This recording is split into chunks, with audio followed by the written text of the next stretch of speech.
Hi, I'm Ella Simpson, and we are here to talk about a paper that we've written on some research that looks at the work of creative writing practitioners within prisons.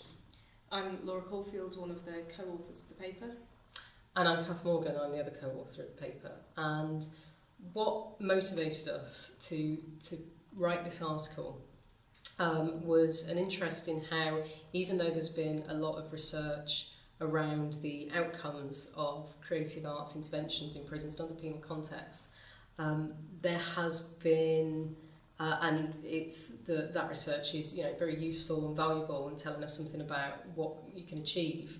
There's been less of a focus on how arts interventions work and how practitioners work as well, and less of a focus on the practitioners themselves and what they're bringing into these arts interventions. And so you undertook research, didn't you, Ella, starting with the concept of narrative, which has been useful in a lot of research around desistance and around in criminal justice, and you took that as your starting point for excavating some of this ground that practitioners work on. Absolutely, and in fact, so story is very important to me. I come from working as a creative writing practitioner in prisons for a number of years, and I've always felt that not only the stories of prisoners don't get a fair hearing, but also practitioners, in fact. So I really wanted to look at, how do we end up being here? How do we end up working in prison? So I worked with 19 practitioners, all of whom have worked for a year or more within criminal justice settings. And they told me their life stories in a creative writing format. And the findings from that have been really interesting, actually.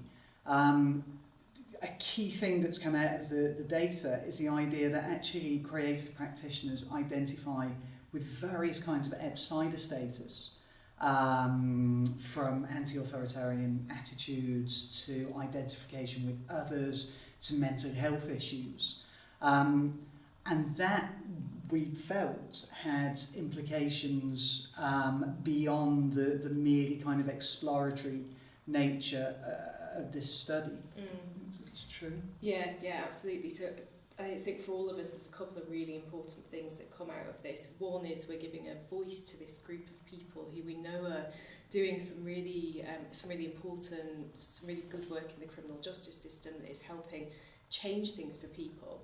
But then when we start to marry that up with the work that exists looking at the impact on prisoners of creative arts programmes and the things that those participants talk about, the relationships that are built in those spaces and how important that is to success, understanding more from this paper about who those practitioners are, what they bring to it, shows us a lot about why those relationships might form in that particularly strong way. So it's really starting to tie a lot of the literature up and give us new avenues for investigation as well.